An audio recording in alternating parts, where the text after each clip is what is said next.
سارے تعلق رب سے جوڑو، کر دے گا وہ نظر کرم۔ عزت کا بے پناہ شکر اور احسان ہے کہ محض اس کے فضل و کرم سے ہمیں ایک اور رمضان المبارک کا مہینہ عطا ہونے والا ہے۔ اللہ تعالیٰ اس مہینے کی پوری قدر کرنے والا اور اس مہینے کے حقوق کو ادا کرنے والا ہمیں بنائے۔ یہ جمعہ شعبان کے مہینے کا آخری جمعہ ہے اور اس کے محض چند روز بعد رمضان میں ہم داخل ہو رہے ہیں۔ اس موقع سے آقا علیہ الصلاۃ والسلام نے امت کو ایک خطاب فرمایا تھا جو بڑا تفصیلی خطاب ہے، جو روایات میں آتا ہے، اور تقریباً اس کے مضامین ہم سب کو مستحضر ہیں یا ذہن دماغ کے کسی نہ کسی جگہ پہ موجود ہیں۔ آپ علیہ السلام نے ارشاد فرمایا تھا، جس کا محاصل یہ ہے کہ اے لوگو، تمہارے اوپر ایک بڑا مبارک مہینہ اور عظیم مہینہ آنے والا ہے۔ اللہ رب العزت نے اس کے روزے کو تمہارے لیے فرض کیا، اس کی تراویح کو تمہارے لیے ثواب کی چیز بنایا۔ اس کا پہلا عشرہ رحمت کا عشرہ ہے، دوسرا عشرہ مغفرت کا ہے، اور تیسرے عشرے میں اللہ رب العزت جہنم سے لوگوں کو خلاصی فرماتے ہیں۔ رمضان میں اللہ تعالیٰ ان مومنوں کے ثواب کو بڑھا دیتا ہے۔ نفل کا مقام فرض کے برابر اور فرض کا مقام 70 فرض کے برابر کر دیتا ہے۔ اور اس رمضان میں جو بندہ کسی مسلمان کا افطار کرائے گا تو اللہ تعالیٰ اس کو روزہ رکھنے کے والے کے برابر ثواب عطا فرماتے ہیں۔ اور یہ افطار کرانا ضروری نہیں ہے کہ کسی تکلف کے ساتھ ہو۔ کسی نے افطار کے لیے کھجور کا ایک ٹکڑا پیش کر دیا یا پانی کا ایک گلاس پیش کر دیا اور اس کے ذریعے افطار کرا دے تو اسے بھی اللہ رب العزت یہ ثواب عطا فرماتے ہیں۔ اس میں ایک رات ہے جو رات لیلۃ القدر ہے، جو 1000 مہینوں سے بہتر ہے، جو اس امت کو خاص طور سے دی گئی ہے۔ تو یہ روایت کا تفصیلی کچھ مضمون ہے جو آقا علیہ الصلاۃ والسلام نے شعبان کے آخری جمعے کے اندر امت سے خطاب کرتے ہوئے فرمایا تھا، اور اس میں رمضان المبارک کی فضیلتوں کو بیان کرنے کے ساتھ رمضان المبارک میں نیک کام پر لوگوں کو ابھارا بھی گیا کہ اللہ تعالیٰ نے تمہارے لیے ثواب کو جب بڑھا دیا اور اللہ تعالیٰ نے جب تمہارے لیے موانع کو ختم کر دیا تو اب تمہاری ذمہ داری ہے کہ رمضان میں بڑھ چڑھ کر اللہ کی عبادت کرو۔ یہ تمہارا کام ہے۔ ایمان والوں کو اللہ تعالیٰ 12 مہینے میں یہ ایک مہینہ عطا فرماتا ہے تاکہ ایمان والا اس ایک مہینے میں اللہ رب العزت کی خوب عبادت کر کے ایک طرف تو اللہ تعالیٰ کو منا لے اور دوسری طرف 11 مہینے کے لیے اپنے آپ کو تیار کر لے۔ یہ 2 مقصد ہیں بنیادی طور پر جو اس رمضان کے ہیں کہ ایمان والا اللہ کو منا لے۔ جو بندہ ایسا ہو کہ رمضان کا مہینہ گزر جائے اور اس کے گناہوں کی معافی نہ ہو سکے تو آقا علیہ الصلاۃ والسلام کے فرمان کے مطابق وہ بہت ہی بڑا بد نصیب ہے، اس لیے کہ اس وقت ہر طرف سے رحمت کی بارش ہو رہی تھی، اللہ تعالیٰ کی طرف سے مغفرت کا اعلان ہو رہا تھا، اور بہانے سے مغفرت کے پروانے لوگوں کو دیے جا رہے تھے۔ اب اس کے بعد بھی کوئی بندہ رو دھو کر اللہ تعالیٰ سے معافی مانگ کر اللہ تعالیٰ سے اپنے گناہوں کو نہ بخشوا سکا، اس کی معافی نہیں ہو سکی، تو ظاہر ہے کہ اس کی معافی کا اور کون سا وقت آئے گا۔ پورا ایک مہینہ حاکموں کے حاکم کی طرف سے، بادشاہوں کے بادشاہ کی طرف سے رحمتوں کی برسات ہوتی رہی اور ہم اپنے گھر میں غافل پڑے رہے۔ ہم نے نہیں مانگا، ہم نے کوئی سوال نہیں کیا، یا اپنے آپ کو ہم نے اس قابل اس لائق نہیں بنایا تو ظاہر ہے کہ اس آدمی سے بڑا بد نصیب کون ہو سکتا ہے۔ اس لیے آقا علیہ الصلوۃ والسلام کے فرامین کی روشنی میں ایک تو ایمان والے کی ذمہ داری یہ ہے کہ ایمان والا اس مہینے میں رو دھو کر اپنے آپ کو اللہ رب العزت سے معاف کرا لے۔ یقیناً انسان ہے اور غلطیاں ہوتی ہیں، کوئی یہ نہیں کہہ سکتا کہ ہم غلطی سے پاک ہیں۔ حضرات انبیاء کرام علیہم الصلوۃ والسلام کی ذات مبارکہ انسان ہے تو اس سے غلطی ہوگی، اس سے کوتاہی ہوگی۔ اللہ تعالیٰ نے صرف انبیاء کرام علیہ الصلوۃ والسلام کو گناہوں سے پاک بنایا۔ وہ پیدائش سے لے کر موت تک اللہ تعالیٰ کی کوئی نافرمانی نہیں کر سکتے، لیکن انبیاء کے علاوہ چاہے وہ کوئی بھی ہو، کتنوں مقدس ہستی ہو، کہیں نہ کہیں اس سے اللہ تعالیٰ کی نافرمانی ہو ہی جاتی ہے۔ اللہ تعالیٰ کی نافرمانی کی مختلف شکلیں ہیں، ضروری نہیں ہے کہ گناہ ہو جائے۔ کبھی یہ بھی ہوتا ہے جس کو بڑے لوگوں نے ایک اچھے عنوان سے بیان کیا، حسنات الابرار سیئات المقربین۔ عام لوگوں کے لیے وہ کام نیک ہوتا ہے، لیکن بڑے لوگوں کے حق میں وہ کام گناہ کا ہو جاتا ہے۔ تو کہیں نہ کہیں لوگوں سے اگر وہ نبی نہیں ہے تو اللہ تعالیٰ کی نافرمانی ہوگی۔ تو اللہ تعالیٰ نے یہ بہترین موقع دیا، اور جن حضرات نے رمضان المبارک کی اہمیت اپنے دلوں میں جاگزیں کی، رمضان کی اہمیت کو سمجھا، ان حضرات نے رمضان کی واقعی قدر بھی کی ہے۔ ایسے ایسے نمونے اس امت کے اندر رمضان المبارک کے تعلق سے، عبادات کے تعلق سے، رمضان کی معمولات کے تعلق سے، رمضان میں ذکر و اذکار کے اہتمام کے تعلق سے ایسے ایسے نمونے ملتے ہیں کہ اگر ان نمونوں کی تفصیلات آج کے زمانے میں بیان کی جائے تو لوگوں کا یقین کرنا دشوار ہو جائے گا۔ پورے دن قرآن پاک سے اپنے آپ کو چمٹائے رکھنا، لمبی لمبی تراویح پڑھنا، پھر تراویح کے بعد تلاوت کا اہتمام کرنا، اور اس طرح دن میں بھی اور رات میں بھی مستقل اللہ رب العزت کی عبادت کے لیے اپنے آپ کو یکسو کر لینا، فارغ کر لینا، یہ وہ نمونے ہیں جو اس امت میں آج کے زمانے میں شاید کم ملے، لیکن کچھ زمانے ایسے گزرے ہیں جس میں کثرت سے یہ نمونے ملتے تھے۔ بعض ہمارے مشائخ کے تعلق سے یہ منقول ہے کہ رمضان کے مبارک کے مہینے میں 30 ختم، بلکہ بعض نے 60 ختم قرآن پاک کا اہتمام کیا ہے۔ اب آپ سمجھیں کہ ایک آدمی روزانہ 2 ختم قرآن پاک اگر پڑھے گا تو پھر ہم کو نہیں لگتا ہے کہ اس کو کوئی اور کام کے لیے فرصت ملے گی۔ اس کا مطلب یہ ہے کہ وہ بندہ رمضان کے ایک ایک لمحے میں مستقل قرآن پاک کی تلاوت ہی کرتا رہا، اور اس طرح قرآن والے مہینے کو قرآن کے ساتھ لگا کر اللہ رب العزت کے ساتھ اس نے بہترین سودا کیا، اور اپنے سودے کا انعام پانے کے لیے اللہ رب العزت کے دربار میں وہ چلے بھی گئے۔ تو یقیناً ایسے بھی لوگ اس امت کے اندر گزرے ہیں جنہوں نے رمضان کی پوری قدر کی۔ تو ایک رمضان کی قدر تو یہ ہے کہ آدمی اللہ رب العزت کو رو دھو کر منا لے، ہر حال میں منا لے، چاہے وہ کتنا بڑا گناہ گار ہو۔ ہمارے گناہ زمین اور آسمان کے سارے فضاؤں کو بھر دے، لیکن اللہ رب العزت کی رحمت کے مقابلے میں ہمارے گناہ کی کوئی حیثیت نہیں ہوتی ہے۔ گندگی بہت زیادہ لگ جائے، لیکن اس گندگی کو دھلنے کے لیے اس سے زیادہ پانی آپ کے پاس موجود ہو تو وہ گندگی آرام سے دھلی جا سکتی ہے۔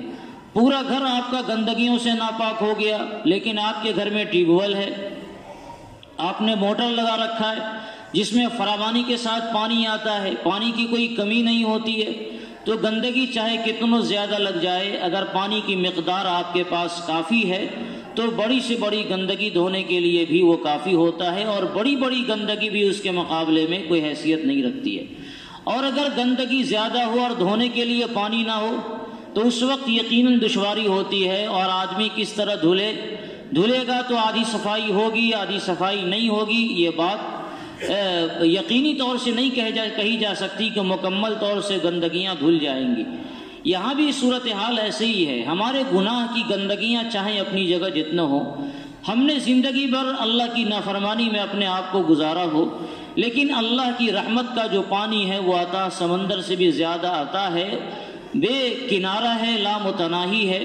اللہ تعالیٰ کی رحمت کا قرآن کریم حدیث مبارکہ میں جو اندازہ بتایا گیا وہ یہ بتایا گیا کہ پوری کائنات میں جو رحمت کے حصے ہیں وہ صرف ایک حصہ ہے، رحمت کے 100 حصے کیے اللہ تعالیٰ نے، اور ایک حصے کو پوری کائنات میں اللہ رب العزت نے بانٹ دیا۔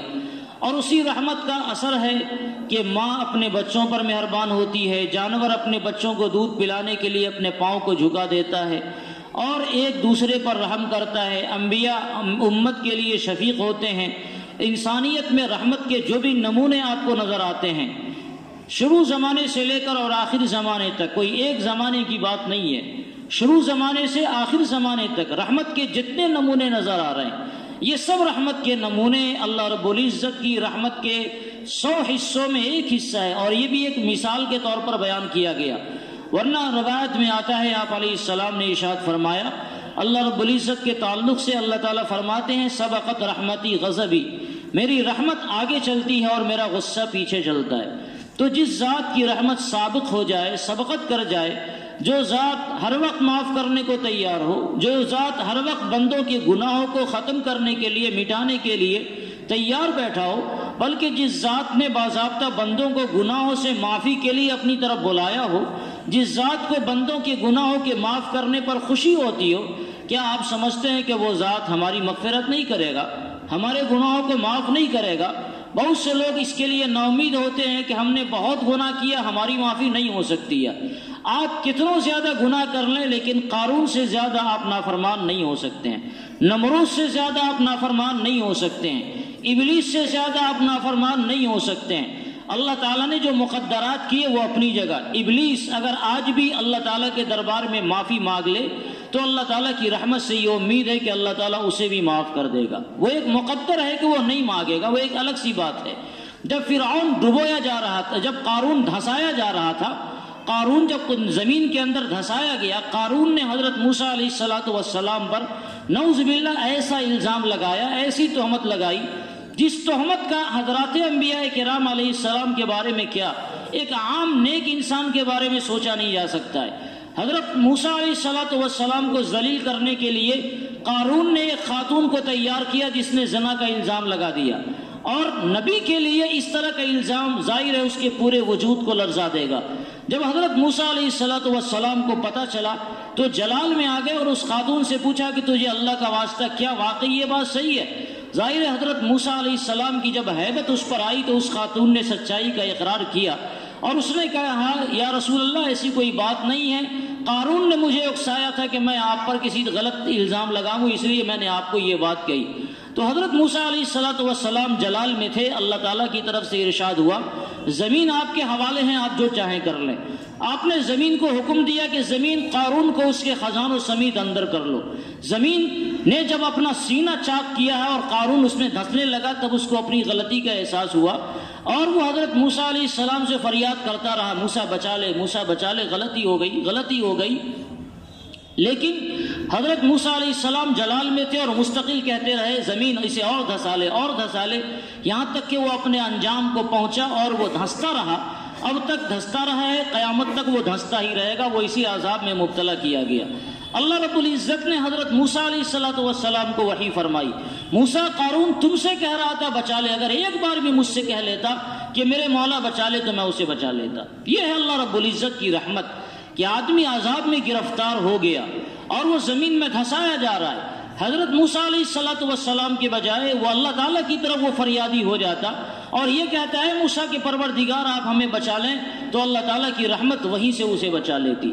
تو اللہ کی رحمت کا یہ حال ہے، آدمی کتنا بڑا گناہ گار ہو جائے وہ قارون سے زیادہ شاید گناہ گار نہیں ہوگا، کتنا بڑا گناہ گار ہو جائے وہ نمرود نہیں بن سکتا ہے، وہ فرعون نہیں بن سکتا ہے۔ جب اللہ تعالیٰ اس طرح کے بڑے مجرموں کو معاف کرنے کے لیے تیار ہیں تو ہمہ شمہ کی کیا حقیقت ہے؟ یقیناً ہم بڑے گناہ گار ہیں اور اللہ معاف کرے، اللہ گناہوں سے بچائے۔ بہت سارے گناہ ہم سب نے کر رکھے ہیں لیکن اللہ رب العزت کے فضل و کرم سے ہم نے اپنے زبان سے اپنے ہاتھ سے کبھی ہم لوگوں نے خدائی کا نعوذ باللہ ثم نعوذ باللہ دعویٰ نہیں کیا ہے۔ ہم نے ہمیشہ خدا کو خدا مانا، اس کے رسول کو رسول مانا اور اپنے گناہگار وجود کے ساتھ ہی اللہ رب العزت کے سامنے سجدہ ریز ہوتے ہیں، اللہ کے سامنے توبہ کرتے ہیں، اللہ کے سامنے ہاتھ پھیلاتے ہیں، چاہے وہ جیسا ہو۔ تو ہم کتنوں گناہگار صحیح، اللہ معاف کرے، حقیقت حال تو اللہ ہی جانتا ہے، لیکن ظاہر حال کے مطابق آدمی فرعون نہیں ہوا ہے، نمرود نہیں ہوا ہے، یہ بڑے بڑے مجرم تھی جن کو اللہ تعالیٰ نے زمینوں میں دھسایا اور زمینوں کو اس سے پاک کر دیا. لیکن اب جو مجرمین ہیں، ہو سکتا ہے کچھ لوگ اس سے بھی زیادہ بڑے ہوں جن پر اللہ تعالیٰ نے پردہ پوشی کر رکھی ہو، مگر عام حالات اور عام معلومات یہی ہے کہ آدمی بڑا مجرم تو ہے لیکن اتنا بڑا نہیں ہے کہ جو فرعون بن گیا تھا، جو نمرود بن گیا تھا. تو جب اللہ تعالیٰ فرعون کو، نمرود کو، قارون کو، حامان کو معاف کرنے پر قادر ہیں، اور اللہ تعالیٰ نے یہ کہا کہ اگر یہ مجھ سے معافی مانگ لیتا تو میں اس سے معاف کر دیتا، تو پھر ہما شما کی کیا حقیقت ہے؟ فرعون جب ڈبویا جا رہا تھا تو ڈبوتے ہوئے قرآن کریم نے ایک قاعدہ بتایا کہ جب تک عالم آخرت کے احوال تمہارے اوپر نظر نہیں آتے اس وقت تک اگر تم نے توبہ کر لیا تو توبہ کا موقع ہے. عالم آخرت کے احوال نظر آ گئے، حالت مشاہدہ ہو گیا. ایمان غیب کا اعتبار ہے، مشاہدے کا ایمان کا اعتبار نہیں ہے. ہم اللہ پر اس لیے ایمان لاتے ہیں کہ اللہ کے رسول نے ہمیں بتایا، ہم نے دیکھا نہیں ہے، ہم نے دیکھا نہیں جنت کو، ہم نے دیکھا نہیں جہنم کو، فرشتوں کو ہم نے دیکھا نہیں ہے، اللہ کے جاہ و جلال کو ہم نے اپنی آنکھوں سے دیکھا نہیں ہے، بس ہمارے حبیب صلی اللہ علیہ وسلم نے بتایا اور ہم ایمان لے آئے. تو یہ جو ایمان ہے یہ ایمان بالغیب کہلاتا ہے. سورج کو اپنی نگاہوں سے ہم دیکھتے ہیں اور ہم یہ سمجھتے ہیں کہ سورج بہت بڑا گولا ہے جو پوری دنیا کو منور کرتا ہے. ہمارا یقین ہے یہ ایمان تو ہے، یہ ایمان بالشہادہ ہے، اپنی آنکھوں سے ہم نے دیکھا. اس ایمان پر ہمیں کوئی فائدہ ملنے والا نہیں، کوئی ثواب نہیں ملنے والا، لیکن ہم یہ ایمان رکھتے ہیں کہ قبر کے حالات برحق ہیں، چاہے وہ اچھے حالات ہوں چاہے برے ہوں. تو یہ غیب پر ایمان ہے. کسی نے قبر کے حالات کو دیکھا نہیں، پھر کیوں ایمان رکھتے؟ اس لیے کہ ہمارے آقا تاجدار دو عالم صلی اللہ علیہ وسلم نے ہمیں بتا رکھا ہے یہ ایمان بالغیب ہے، اور ایمان بالغیب کا تقاضا ایمان والوں سے کیا جاتا ہے. قرآن کریم نے کہا الذین یؤمنون بالغیب، جو لوگ غیب کی باتوں پر ایمان رکھتے ہیں وہ ہیں متقین، اور ان کے لیے اللہ تعالیٰ نے جنت کی اور فلاح کی اور ہدایت کی بشارت سنائی. تو ایمان بالغیب کا اعتبار ہے. جب تک ایمان بالغیب ہے اس وقت تک آدمی توبہ کر لے، لاکھوں نہیں اربوں گناہ ہو جائیں، اتنے گناہ ہو جائیں جو جتنے گناہ کسی نے نہ کیے ہوں تو بھی اللہ تعالیٰ معاف کرنے کو تیار ہے. لیکن جب مشاہدہ شروع ہو گیا، جب آدمی مرنے لگا تو اب اس کو ملک الموت نظر آنے لگتا ہے، عالم آخرت کے احوال اس پر منکشف ہو جاتے ہیں، کیونکہ اب وہ ایک عالم سے دوسری عالم میں منتقل ہونا ہے. تو اب جب مشاہدہ شروع ہو گیا اس وقت اگر کوئی کہتا ہے کہ میں ایمان لے آیا تو اس ایمان کا اعتبار نہیں ہے. فرعون بھی ایمان لایا تھا. قرآن کریم نے کہا ہے کہ اس وقت فرعون جب ڈبویا جا رہا تھا اس وقت وہ ایمان لا رہا تھا. تو اللہ تعالیٰ نے کہا کہ اب تم ایمان لائے، اب اس ایمان کا کیا اعتبار؟ پہلے ایمان لے آتے. اور وہ اتنا بڑا مجرم تھا کہ میرے ذہن میں آتا ہے، کہیں میں نے پڑھا، اس وقت مجھے حوالہ یاد نہیں ہے لیکن یہ بات میرے نگاہوں سے گزری ہے کہ فرعون توبہ کرنے لگا تھا تو فرشتوں نے اس کے منہ میں مٹی ڈال دی کہ کہیں اس کی زبان سے توبہ نہ نکل جائے، کیونکہ اس کے جرم سے اور اس کے ظلم کی وجہ سے ایک پوری خلقت پریشان تھی. تو فرشتوں نے سوچا کہیں اس کے منہ سے توبہ نہ نکل جائے اور یہ بچا نہ لیا جائے، اس لیے اس کے منہ میں سمندر کی مٹی اٹھائی اور منہ میں ڈال دی تاکہ وہ توبہ کے الفاظ اور رحم و کرم کی بھیک کے الفاظ اس کی زبان سے نہ نکلے. لیکن بہرکیف وہ بھی اپنے ایمان کا اقرار کرنے لگا کہ میں موسیٰ کے پروردگار پر ایمان لے آیا. لیکن اس وقت اس کا اقرار ہوا تھا جب وہ عالم مشاہدہ میں چلا گیا تھا. قرآن کریم نے کہا اگر وہ عالم غیب میں ایمان لے آتا تو اس فرعون کے سارے کرتوتوں کو بھی اللہ تعالیٰ معاف کرنے کو تیار تھا. تو جب فرعون کی، قارون کی یہ شکل ہو سکتی ہے، میں نے بتایا ابلیس ایک بار اللہ کے سامنے آج اسی کے ساتھ توبہ کر لے، وہ سن رہا ہوگا کہیں نہ کہیں بیٹھا ہوا، ایک بار اللہ کے سامنے توبہ کر لے. حالانکہ قرآن کریم نے یہ اعلان کیا ہے کہ قیامت تک اس پر لعنت برستی رہے گی، لیکن اللہ رب العزت کی رحمت اتنی بے پایا ہے، ایسی لامتناہی ہے کہ فرعون جیسی ساری دنیا سے اگر بھر جائیں اور سب مل کر اللہ تعالیٰ کے سامنے توبہ کر لے تو اللہ تعالیٰ کی رحمت میں ایک رائی کے دانے کے برابر بھی کمی نہیں آ سکتی ہے، اور سب کو اللہ تعالیٰ معاف کر دیں گے. قرآن کریم نے کہا یا عبادی الذین اسرفوا علی انفسہم لا تقنطوا من رحمت اللہ ان اللہ یغفر الذنوب جمیعا. اے میرے بندو جنہوں نے اپنے آپ پر ظلم کر رکھا ہے میری نافرمانی کر کے، اتنے تم نے گناہ کر لیے کہ جس کی وجہ سے تم نے اپنے آپ کو گناہوں سے ڈبو لیا، اب بھی تمہیں مایوس ہونے کی ضرورت نہیں ہے. تمہارے گناہ زمین اور آسمان کو بھر دیں گے اور ایک مرتبہ تم میرے سامنے آؤ گے، یا رب اے میرے پروردگار مجھے معاف کر دے تو زمین و آسمان سے زیادہ رحمت کی برسات میں لے کر آؤں گا اور تمہارے گناہوں کو میں دھل دوں گا۔ لا تقنطوا من رحمت اللہ ان اللہ یغفر الذنوب جميعا۔ قرآن کریم نے جو الفاظ استعمال کیے، عربی جاننے والے جانتے ہیں، عجیب طرح کے الفاظ استعمال کیے، جملہ اسمیہ کا استعمال کیا، ان جو تاکید اور پختگی کا معنی دیتا ہے اس کا استعمال کیا، الذنوب جمع کا صیغہ استعمال کیا، اس پر الف لام کا صیغہ استعمال کیا، پھر جمیعاً کا صیغہ استعمال کیا۔ یہ سب اپنے آپ میں انتہائی پختگی کو بتاتا ہے کہ تمہارے گناہ چاہے جتنے ہو، چاہے جیسے ہو، اگر تم نے اللہ رب العزت کے سامنے اس طرح مانگا جس طرح اللہ کے سامنے مانگنے کا حق ہے، اس طرح تم نے معافی مانگی جیسے کوئی معافی مانگنے والا مجرم اللہ کے سامنے سوال کر سکتا ہے، تو اللہ تعالیٰ نے کہا کہ میں تمہارے سارے گناہوں کو بخشنے کو تیار ہوں۔ تو یہ ایمان والوں کا شیوا ہونا چاہیے، اور یہ رمضان کا مہینہ اللہ رب العزت کی طرف سے اسی لیے عطا کیا گیا کہ ہم اللہ کی رحمت سے مایوس نہ ہو۔ ہمارے گناہ کتنے ہوں گے تو اس کی عمر 40 سال کی ہوگی، اور ہوگی تو 80 سال کی ہوگی۔ 100 سال کا ہمارے یہاں کوئی بندہ موجود نہیں ہے، 80 سال کے زیادہ سے زیادہ ہمارے پاس گناہ ہو سکتے ہیں، اور اللہ رب العزت کی رحمت کی عمر اتنی ہے جس کو عمر کے دائرے میں لایا ہی نہیں جا سکتا۔ جب سے وہ ہے اور جب تک وہ رہے گا، کب سے ہے؟ ہمیشہ سے ہے۔ کب تک رہے گا؟ ہمیشہ رہے گا۔ جب کائنات نہیں تھی تو خدا تھا، اور جب کائنات کا ذرہ ذرہ مٹا دیا جائے گا تو بھی خدا موجود رہے گا۔ تو اللہ کی ذات حی قیوم ہے، ہمیشہ سے اور ہمیشہ رہے گا۔ تو جب اس کی ذات ہمیشہ سے اور ہمیشہ رہنے والی ہے، اس کی رحمت بھی ہمیشہ سے اور ہمیشہ رہنے والی۔ ہماری گناہ کی عمر 100 سال ہے، اور اللہ رب العزت کی رحمت کی عمر اربوں سال بھی اگر کہا جائے تو وہ اربوں سال اللہ کی رحمت کی عمر کا ایک تنکا نہیں بن سکتا ہے۔ اس کی رحمت کی عمر کی کوئی عمر نہیں ہے، وہ عمر سے ماورا ہے، وہ زندگی سے ماورا ہے، زندگی اس کے دائرے میں آتی ہے۔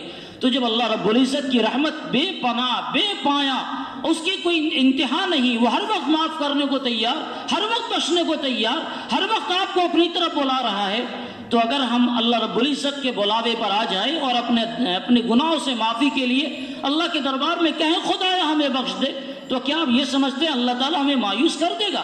ہاں، اللہ کی بات ماننی ہوگی، اللہ تعالیٰ نے جو کہا وہ کرنا ہوگا۔ اب ایسے نہیں کہ گندے پندے ہم آ جائیں، اللہ تعالیٰ نے کہا گناہوں کے معافی کے لیے آتے ہو تو ایسے بن کر آؤ جیسے سوالی بن کر آتا ہے۔ ایک بھکاری اپنے آپ میں کتنا طاقتور صحیح، بہت بڑا پہلوان ہوگا، لیکن وہ اگر بھکاری بن کر آیا ہے تو ایسا لگے گا کہ معاشرے میں اس سے زیادہ کوئی کمزور نہیں ہے۔ ایسا محسوس ہوگا ایک مکہ اسے رسید کیا جائے اور اس کی زندگی کا خاتمہ ہو جائے۔ اس طرح عاجزی کے ساتھ کوئی بھکاری آتا ہے اور ایک کمزور آدمی کے سامنے ہاتھ پھیلاتا ہے، اس کی آواز پست ہوتی ہے، اس کے روئے روئے سے عاجزی کا اظہار ہوتا ہے، اور وہ کہتا ہے اللہ کے واسطے 1 روپیہ دے دو۔ تو ایک روپیہ مانگنے والا بندہ ایک حقیر بندے کے پاس اس عاجزی کے ساتھ آتا ہے، تو احکم الحاکمین کے سامنے بندے کو کس طرح جانا چاہیے؟ اسی طرح آدمی اللہ رب العزت کے دربار میں جائے اور روئے، گر گرائے، اگر رونا نہیں آتا تو رونے جیسی شکل بنائے، اپنے ہاتھ کو اللہ رب العزت کے سامنے پھیلائے۔ اور ایک بات اور جناب رسول اللہ صلی اللہ علیہ وسلم نے ارشاد فرمایا، اپنے وجود کو حرام لقموں سے بچائے۔ حرام لقمے کے ساتھ آدمی اللہ کے دربار میں ہاتھ پھیلاتا ہے تو آپ علیہ السلام نے ارشاد فرمایا، بہت سے ایسے جو غبار آلود ہیں اور سفر میں ہیں، سفر کی دعا بھی اللہ تعالیٰ قبول کرتے ہیں، اور آدمی غبار آلود ہو، بکھرے بال ہو، اس کی بھی دعا اللہ تعالیٰ قبول کرتے ہیں۔ بھکاری کو جب آپ دیکھیں گے پرا گندہ ہے تو یقیناً آپ کو اس پر ترس آئے گا، اور جب آپ دیکھیں گے وہ نیا کپڑا پہن کے آپ کے پاس آیا تو آپ کو بھی دینے میں ہچکچاہٹ ہوگی، یہ بندہ خود مالدار معلوم ہوتا ہے، اسے کیسے دیا جائے؟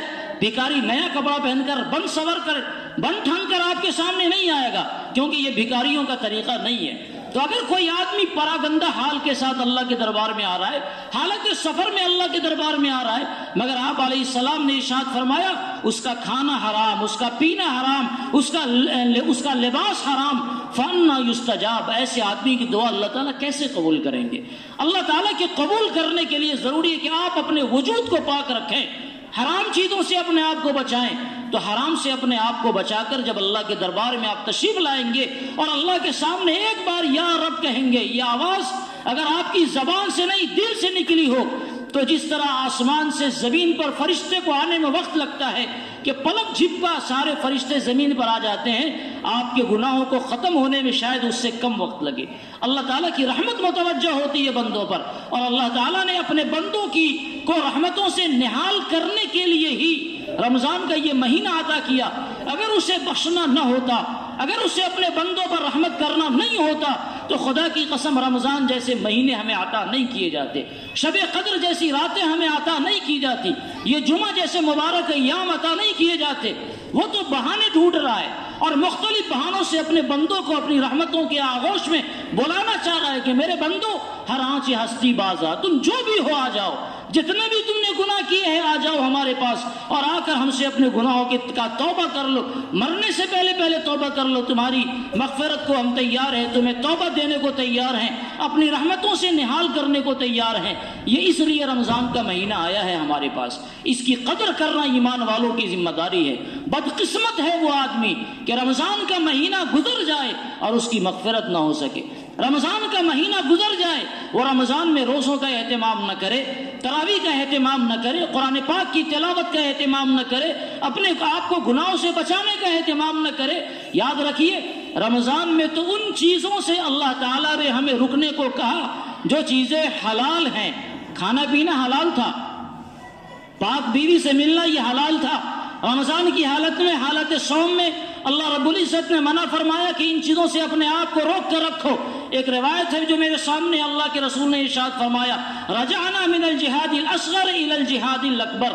آپ علیہ الصلوۃ والسلام ایک غزوہ سے تشریف لائے، اس وقت آپ نے یہ جملہ ارشاد فرمایا تھا، ابھی ہم دشمنوں سے جہاد کر کے آئے ہیں، یہ جہاد چھوٹا ہے، اور اب اپنے مقام پر رہ کر ایک بڑے دشمن سے جہاد کرنا ہے، یہ جہاد جہاد اکبر ہے۔ اور وہ دشمن کون ہے؟ نفس جو ہمارے اندر بیٹھا ہوا ہے۔ جو باہر کا دشمن ہے، حضور علیہ الصلوۃ والسلام نے اسے اس جہاد کو جہاد اصغر سے تعبیر کیا، وہ چھوٹا دشمن تھا، اور اگر تم نے اس کو پچھاڑ دیا، اسے تم نے مغلوب کر دیا، اس پر تم غالب آ گئے، تو یہ کوئی بڑی بہادری نہیں ہے، یہ تو ایک عارضی بات ہے۔ اصل بہادری یہ ہے کہ جو تمہارے اندر کا دشمن ہے، اس دشمن کو تم ہمیشہ پچھاڑ کر رکھو، اس دشمن کو تم ہمیشہ مغلوب کر کے رکھو، اس دشمن پر کو کبھی غالب نہیں آنے دو، اس کے سامنے تم کبھی اپنی آپ کو ان کی نہ چلاؤ، اپنا چلاؤ۔ یہ ہے جہاد اکبر، کہ اپنے مقام پر آنے کے بعد جہاد اکبر کرے۔ اسی طرح روزہ کی حالت میں اللہ رب العزت نے جو منع فرمایا وہ حلال چیزوں سے منع فرمایا۔ یہ صوم اصغر ہے، صوم اصغر ہے، یہ حلال چیزوں سے اللہ تعالیٰ نے ہمیں منع فرما دیا۔ اور اللہ تعالیٰ نے چاہے روزے کی حالت ہو یا روزے کے علاوہ کی حالت ہو، اپنے گناہوں سے، اپنی نافرمانیوں سے، اللہ تعالیٰ نے جھوٹ سے، اللہ نے غیبت سے، شرک سے، بہتان سے اور دوسرے تمام گناہوں سے اللہ نے ہمیں منع فرمایا۔ اس سے اپنے آپ کو روکے رکھنا روزے کی حالت میں بھی ضروری ہے، اور غیر رمضان کی حالت میں، غیر صوم کی حالت میں بھی ضروری ہے۔